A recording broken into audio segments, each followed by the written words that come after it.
Bonjour et bienvenue à Lumière du Monde, votre émission diocésaine télévisée, la première de la saison. Oui. Bonjour Jasmin. Bonjour Marie-Josée. Je suis heureuse d'être avec toi aujourd'hui. Oui. Alors, comment s'est passé ton été?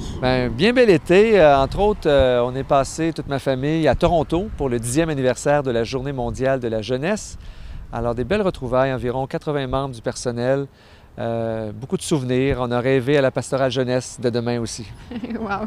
Et je pense que tu as aussi voyagé, mais un peu plus loin que moi. Oui, en effet, je me suis rendue jusqu'en Haïti cet été avec un projet de la paroisse Saint-Thomas d'Aquin, dont on vous présentera d'ailleurs quelques images au cours de la saison. Et puis, honnêtement, c'est un projet qui m'a fait énormément cheminer, grandir au plan personnel, spirituel et aussi professionnel, étant donné que j'étudie dans le domaine de la relation d'aide. Donc, le contact avec les jeunes, ça m'a vraiment beaucoup emmené. Et on a bien hâte de voir ça. Aujourd'hui, on va commencer avec, entre autres, un témoignage de Florence Deléritz. C'était l'une des invitées vedettes de la dernière session de formation continue ici à l'Église catholique de Québec. C'est elle qui a fondé le Parcours Alpha, un témoignage vraiment très inspirant. Également, on vous présente quelques images de la Marche pour la vie qui a eu lieu à Ottawa ce printemps dernier, en fait, où se sont rassemblés plusieurs milliers de personnes, dont beaucoup de jeunes. Oui, et puis on commence avec un diagnostic de la santé de notre Église québécoise. C'est notre journaliste Valérie Carrier qui a profité de la session de formation continue dont je vous parlais tout à l'heure pour aller questionner quelques-uns des acteurs de cette Église. Alors, bonne émission!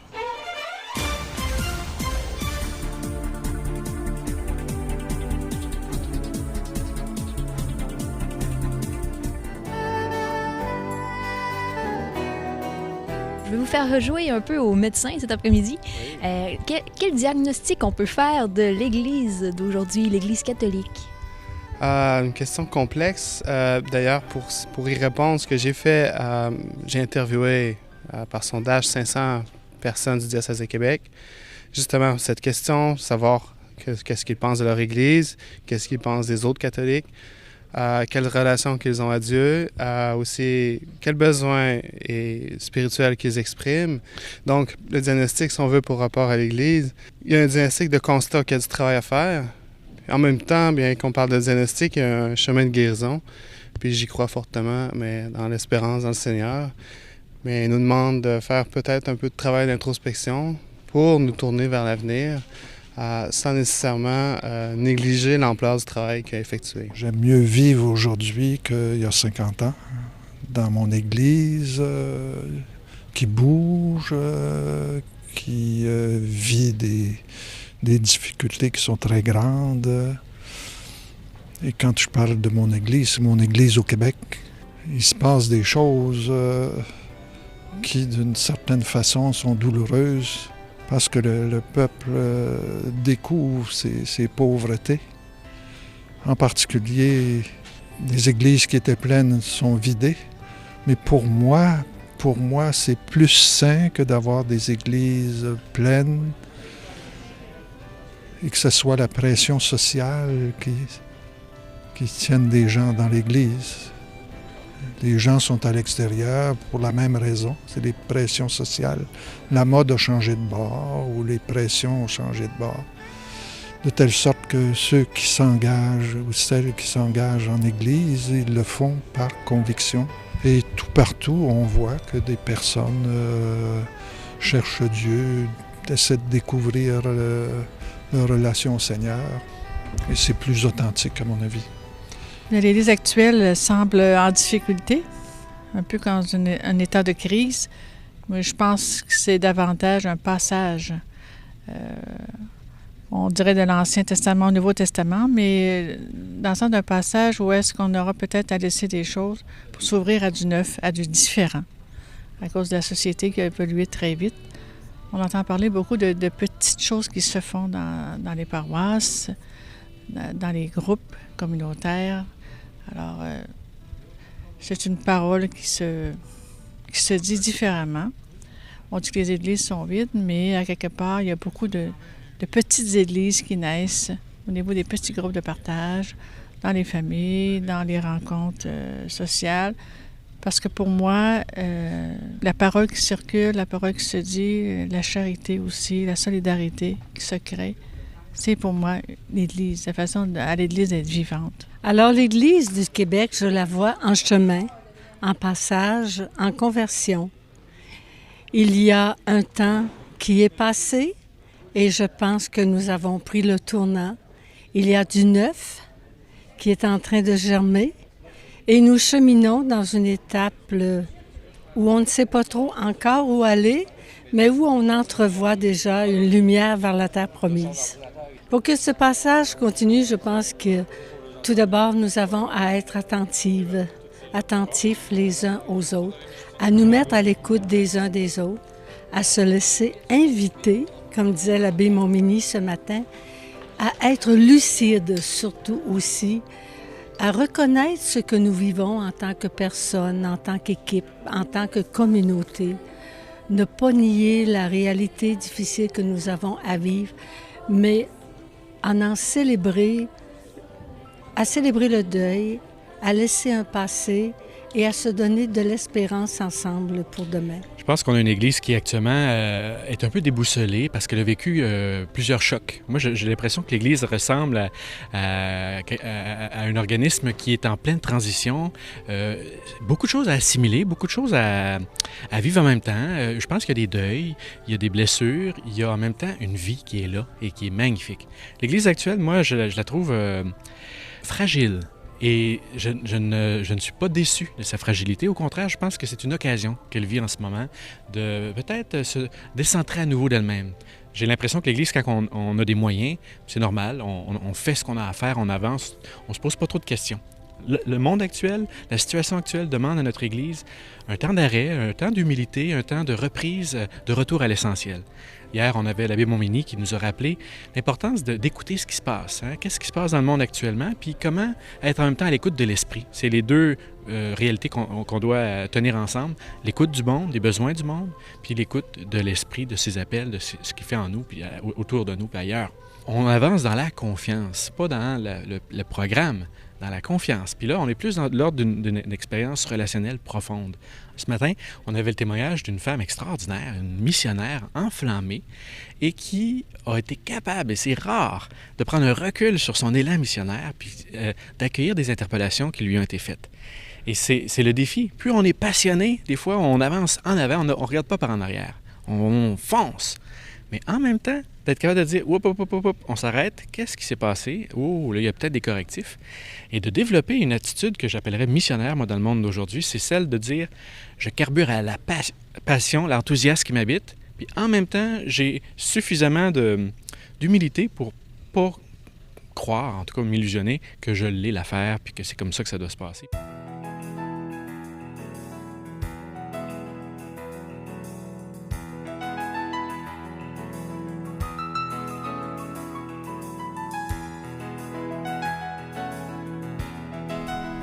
Prescription, je ne sais pas, mais comme le congrès ici, ces jours-ci, je trouve qu'il y a du neuf qui est pour moi, qui est vivant, c'est de oser aller vers les personnes, oser parler de Jésus-Christ et oser prendre parole aussi.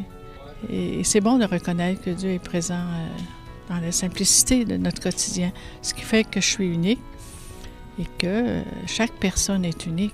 Si on attend des grands événements, des grands tremblements de terre, ça n'arrive pas souvent dans notre vie personnelle, mais beaucoup de petites choses au quotidien qui sont là pour nous aider à trouver la joie de vivre, finalement. Et c'est une parole la parole de Dieu qui s'articule à travers l'expérience humaine. Avec de l'espérance dans le cœur, avec une plus grande prise de conscience de la complexité d'abord d'un passage, avec une force d'être, de savoir qui je suis, qui on est, quelle est ma capacité de donner et comment je veux m'engager jusqu'au bout pour l'Église. Cela avec mes fragilités, avec mes richesses, avec mes pauvretés.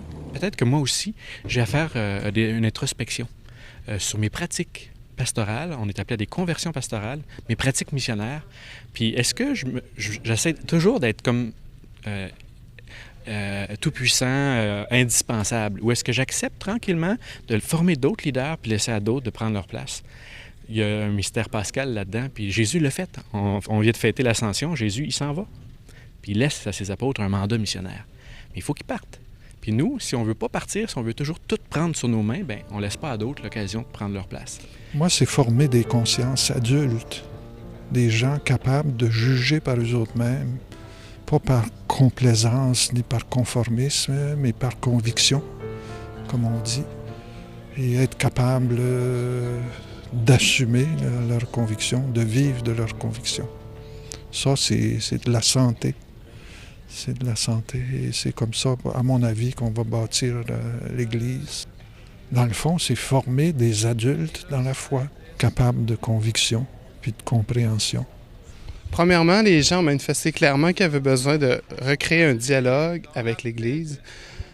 Priorité numéro 1 sur les gens, c'est presque 6 personnes sur 10 ont manifesté qu'ils avaient besoin de recréer le lien d'appartenance avec l'Église. Ensuite, les gens ont beaucoup soulevé l'élément de la formation chrétienne, qui ressentaient qu'il y avait des besoins de formation et qui avaient besoin, en troisième lieu, d'être accompagnés dans des groupes, d'endeuiller, à divorcer, à séparer. Dans le fond, toutes les difficultés que les familles, les individus rencontrent ont besoin que l'Église ait quelque chose à leur offrir.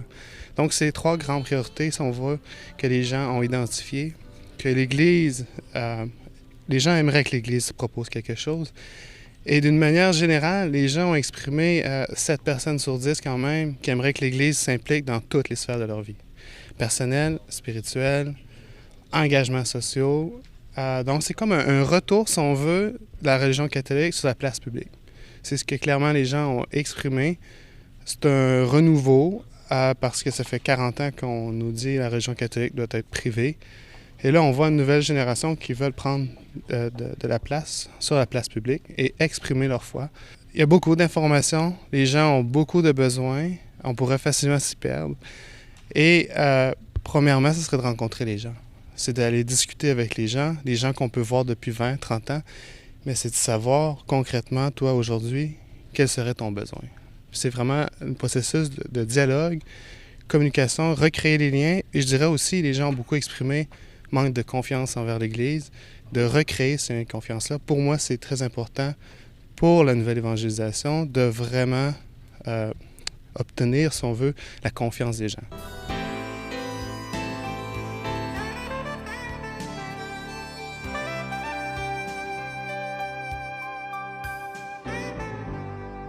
D'abord, de prendre soin de soi-même.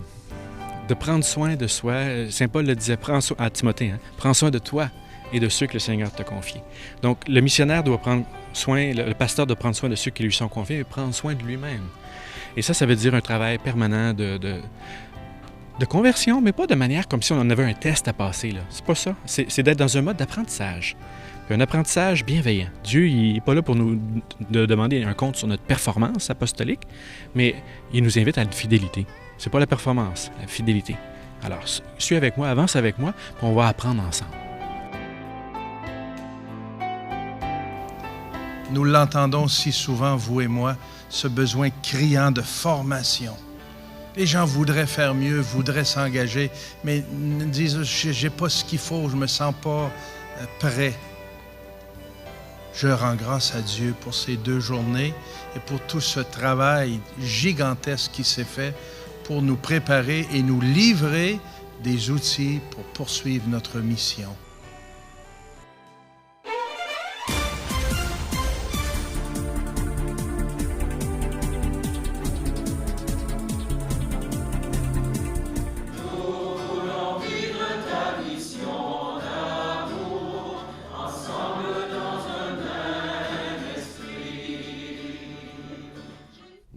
Bonjour. Bonjour René. Merci d'être là. Si vous nous expliquez d'abord ce que c'est que le mouvement Alpha. Alors Alpha, c'est une façon très simple de découvrir Dieu, qu'on soit très très éloigné de l'Église et qu'on ne connaisse rien sur Dieu, ou bien qu'on ait tout laissé tomber depuis qu'on est petit, oui. Ou bien qu'on soit depuis longtemps dans l'Église, mais un peu par habitude et sans savoir ce qu'on y fait. Et ça se passe très simplement, c'est d'abord un bon repas qui est servi par des bénévoles de la paroisse, dans une atmosphère très bienveillante, très accueillante. Ensuite, c'est un enseignement qui est à la fois simple et percutant et concret sur des bases de la foi chrétienne. Par exemple, qui est Jésus? Pourquoi est-il mort? pourquoi prier, comment prier, pourquoi et comment lire la Bible, des choses qui sont vraiment les bases de notre foi. Oui. Et puis un petit groupe de discussion où aucune question n'est taboue. Même si on ne connaît rien, on est le bienvenu. Même si on a des choses négatives à dire, on a le droit de les dire. Et ça permet à beaucoup de gens de faire un grand chemin dans la foi vers l'Église. Beaucoup se sentent tellement bien accueillis par la famille Église qu'ils décident d'y rester. Et pour beaucoup, c'est le début d'une conversion personnelle. Nous, on a en France certains diocèses où le tiers des baptisés adultes, ce sont des personnes qui ont demandé le baptême suite à un parcours alpha. Mon chemin personnel, en fait, il est un peu compliqué, tortueux, mais comme beaucoup de personnes. Peut-être plus intéressant. Peut-être. Je viens d'une famille très aimante et magnifique, mais où je n'ai pas reçu du tout d'éducation chrétienne. Et c'est vers 21 ans, quand j'étais étudiante, que je me posais beaucoup de questions et j'étais prête à chercher dans absolument toutes les directions, sauf l'Église, qui était discréditée d'emblée. Parce que l'Église, c'était l'Inquisition, le dogme, l'oppression, tout ce qu'on veut. Tout ce qu'on veut. Mais il m'est arrivé qu'avec mes 2 meilleurs copains, quand j'avais 21 ans, on se promenait dans Paris à 4 h du matin et j'ai été poussée à pousser une porte, la porte d'une église. Et puis en parcourant cette église, il y a eu 2 choses qui se sont passées. J'ai vu un grand crucifix avec le corps de Jésus sur la croix. Et puis là, toute ma haine de l'église que je ne connaissais pas me remontait. Et puis un petit déclic dans ma tête, je me suis dit, il y a un truc que tu n'as pas compris, c'est que tout est basé sur une personne, celle de Jésus qui était sur la croix. Et c'est ça qui compte. Donc ça, c'est la première chose. Et puis après, en faisant tout le tour de l'église, j'ai vu une forme blanche. Je me suis dit, c'est quoi, c'est un fantôme? Qu'est-ce que c'est? Et puis en fait, c'était un religieux en habit blanc, en prière. Et là, c'est pareil, ça m'a traversé l'esprit comme ça. Il est dans un dialogue et il y a une présence, sinon ça serait absurde. Et puis ça m'a démarré en fait dans la foi. J'ai essayé de revenir dans cette église la nuit plein de fois. C'était tout le temps fermé. Donc j'ai été obligée de revenir le jour. Oui. Et puis j'en suis pas sortie indemne. Ça vous a transformé. Après, j'ai eu un très grand chemin, mais j'ai vraiment fait l'expérience de la présence, de l'amour de Dieu, du pardon de Dieu, d'une façon extrêmement forte. J'ai commencé à prier, mais je ne connaissais rien, donc j'avais une prière, j'ai fait du yoga avant, donc ma prière était un peu bizarre. J'ai commencé à aller à la messe, mais je ne connaissais rien, donc je regardais comment les gens faisaient le signe de croix, quand est-ce qu'ils se mettaient à genoux, quand est-ce qu'ils se levaient, j'ai tout découvert comme ça. J'étais terrorisée à l'idée qu'on me demande quelque chose. C'est pour ça que j'aime bien Alpha, parce qu'on peut être bête dans Alpha. On ne connaît rien, on est le bienvenu quand même, c'est pas un problème. J'avais préparé ma réponse toute faite. Si on m'avait dit qu'est-ce que vous faites à l'église, j'aurais dit j'ai été baptisée, j'ai le droit d'être là. Parce que je suis la seule de ma génération à avoir été baptisée. Ni mon frère ni mes cousins ne l'ont été. Ah d'accord, tout de même. Mais après, ça n'a quand même pas été un coup de baguette magique ou une conversion à la Claudel. J'ai mis vraiment des années, avec des hauts et des bas, à vraiment rentrer dans l'église. C'est vraiment par mon mariage avec Marc, avec qui on est mariés depuis 18 ans, on a 5 enfants, qu'en faisant la préparation au mariage, j'ai eu le sentiment de rentrer dans l'église. Et puis, la carrière de Marc nous a amenés à Londres. Et là, on a eu cette expérience. Marc est revenu un soir en me disant... J'ai un collègue qui a vu une icône sur mon bureau et il m'a dit il faut que tu viennes à une soirée alpha dans mon église. Et Marc m'a dit, je lui ai dit que je n'avais pas envie, on est déjà catholique, on passe tous nos étés dans les monastères, toi tu es protestant, ton truc c'est pour les gens qui ne connaissent pas l'église. Et puis il dit ce collègue qui était un anglais, très anglais, costume 3 pièces, très contenu, s'est mis à pleurer, à s'agiter, à dire « Mais Marc, ça a changé ma vie, ça a sauvé mon couple, il faut que tu viennes, une soirée, juste un dîner. » Viens voir. Et donc voilà, oui, viens voir. Et vous y êtes allé? 800 jeunes, des gens en moyenne d'âge 27 ans. C'était écrit sur leur visage qu'ils étaient aussi contents que moi d'être là. Ah, d'accord. De toute évidence, c'était des jeunes professionnels qui sortaient du bureau et qui mettaient les pieds ou remettaient les pieds à l'église pour la première fois depuis très longtemps, si ce n'était pas le début. Et là, je me suis dit, c'est quand même spécial ce truc-là. 800 jeunes, pour la première fois, ou une des premières fois de leur vie, dans une église où il y a une telle joie, un banquet magnifique, c'est spécial. C'est fascinant. On va devoir garder pour la prochaine entrevue la suite de cette expérience, mais soyez certains qu'on veut la connaître. En attendant, merci beaucoup.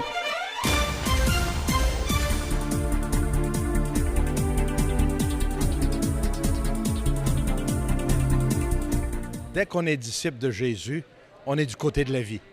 À longueur d'année, on travaille pour la vie. On la soutient, on la défend, on l'accompagne, on l'accueille. Mais dans notre pays, on sent le besoin, une fois par année, de se rassembler et de voir qu'on n'est pas seul à faire ça. Et aussi, on veut rendre un témoignage public du besoin dans notre pays de faire plus attention à la vie.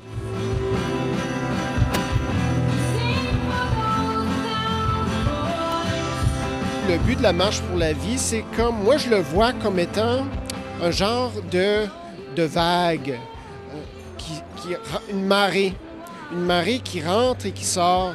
Puis à chaque année, elle monte un peu plus haut, puis érode un peu plus la pierre d'indifférence que les gens ont par rapport à la question de l'avortement. Souvent, les journalistes me demandent est-ce que vous voulez changer la loi, criminaliser l'avortement? On n'est pas rendu à ce point-là encore. Il faut toujours essayer. Par contre, ce qu'il faut changer, c'est la culture, c'est les cœurs des gens. Ça démontre qu'il y a encore beaucoup de gens au Canada et au Québec qui veulent protéger, défendre la vie, pas seulement qu'au début, lorsqu'elle est menacée par l'avortement ou d'autres menaces, mais lorsqu'aussi elle est menacée à la fin par l'euthanasie. Alors, cette marche est importante pour rappeler comment la vie est précieuse et elle est un don de Dieu et il faut la défendre et la sauver. Le deuxième objectif, c'est aussi l'éducation, instruire, inspirer les jeunes. Comme vous voyez, c'est un grand succès de ce côté-là, mais il y a aussi les moins jeunes, toute une génération qui ne s'est pas formée, qui n'a pas la conscience formée. Il ne faut pas avoir peur, c'est bon. Souvent, on a peur de déranger les gens pour dire les choses qu'on croit. Je pense que ça manifeste vraiment qu'il y a beaucoup de gens encore qui pensent, qui ont le courage de dire que, dans le fond, la vie est importante, puis de défendre la vie avec les lois. C'est ça, je pense que c'est face au gouvernement, face à toutes sortes de... face à la société qui ne veut plus entendre parler de Jésus-Christ, qui ne veut plus entendre parler dans le fond, de ce qu'on croit, que ça fait vraiment... C'est vraiment important de le faire de façon publique. Je trouvais que c'était important de venir et puis c'est pas trop loin de Québec non plus, Ottawa, pour se rassembler avec les autres pour la vie. Puis qu'est-ce qui me frappe, qui me touche vraiment aujourd'hui, c'est les jeunes qui sont ici. Il y a plein de jeunes, des adolescents, des familles, des enfants qui se promènent. J'ai même vu une famille avec une poussette, avec un petit garçon super cute dedans. Puis à côté, il y a une affiche qui dit « Trop cute pour avorter ». Et puis, je trouve que c'est vraiment fort comme message. Et puis, c'est ça qui me touche, vraiment les jeunes et puis l'ambiance aussi. Moi, la vie, je considère que c'est quelque chose de sacré, quelque chose de vraiment important. Surtout depuis que ça me touche personnellement, vu que j'attends un bébé bientôt. Même, je trouve, du côté scientifique, c'est quelque chose de plus en plus prouvé que la vie est présente dès les tout débuts. Il y a quelque chose de spécial qui est là. Moi, quand j'ai appris que j'étais enceinte, je me considérais déjà comme une mère, donc c'est vraiment quelque chose, je pense que, oui, il y a les valeurs auxquelles je crois, mais il y a aussi tout l'aspect scientifique qui vient supporter ça.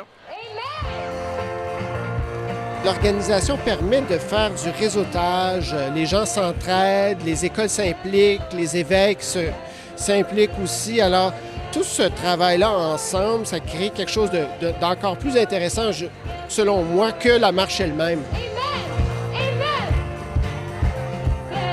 Je crois que c'est au-delà de mes espérances. Quand je suis arrivé, je trouvais qu'il y avait peu de monde, mais là, je trouve que malgré la température, c'est un rassemblement vraiment exceptionnel. Ça s'est passé très bien. Cette année, il y avait 19 500 participants, selon les statistiques qu'on a reçues. Alors, c'est 5 000 de plus, à peu près, que l'année dernière. Alors, c'est fantastique. Il y a plein d'étudiants qui sont venus. Je dirais qu'au moins 50 de ce 19 000-là, dont 10 000 étudiants, facilement. Alors ça, c'est des jeunes personnes qui vont être dynamisées puis qui vont ensuite en apporter d'autres. Je trouve ça vraiment super. Il y a beaucoup d'enthousiasme ici, beaucoup d'énergie, même si la température n'est pas super chaude. On a quand même une belle température. Et puis, on a passé à côté d'une manifestation pour au choix. Et c'était un peu spécial de voir la réaction des deux groupes. Mais je vois vraiment que c'est quelque chose ici, c'est pacifique. Et puis, la quantité qu'on est déjà, ça m'impressionne de voir ça énormément, de voir à quel point ça unit les gens et de voir à quel point les gens et les jeunes, surtout, sont là et sont enthousiastes. C'est sûr, je souhaite qu'au Québec, on puisse travailler davantage pour les grandes questions de la vie. Nous avons du chemin à faire, comme partout ailleurs au Canada et ailleurs dans le monde. Mais à Québec, il me semble que nous devons proclamer l'Évangile de la vie et inviter les hommes et les femmes à réfléchir sur la valeur de chaque vie humaine. Ça, là, c'est une invitation, il me semble, qui est importante pour nous actuellement. Parce que si on n'est pas respectueux du plan de Dieu pour la vie, on va facilement commencer à éliminer des gens qu'on trouve moins intéressants, qu'on trouve trop âgés, qui nous coûtent trop cher ou qui ne sont pas du sexe qu'on souhaiterait. Enfin, voyez-vous, c'est toutes des grandes questions actuellement.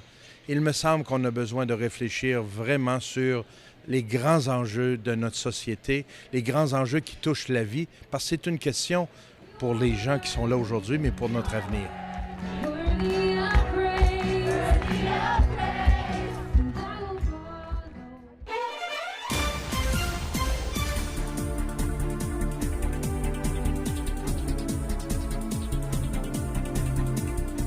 La semaine prochaine, on vous présente la rencontre diocésaine des mouvements d'évangélisation qui a eu lieu au printemps dernier. Et également, on poursuit le témoignage de Florence de Léritz. Et également, on revient sur la béatification récente de Mère Saint-Louis qui a marqué l'existence de beaucoup de personnes chez nous.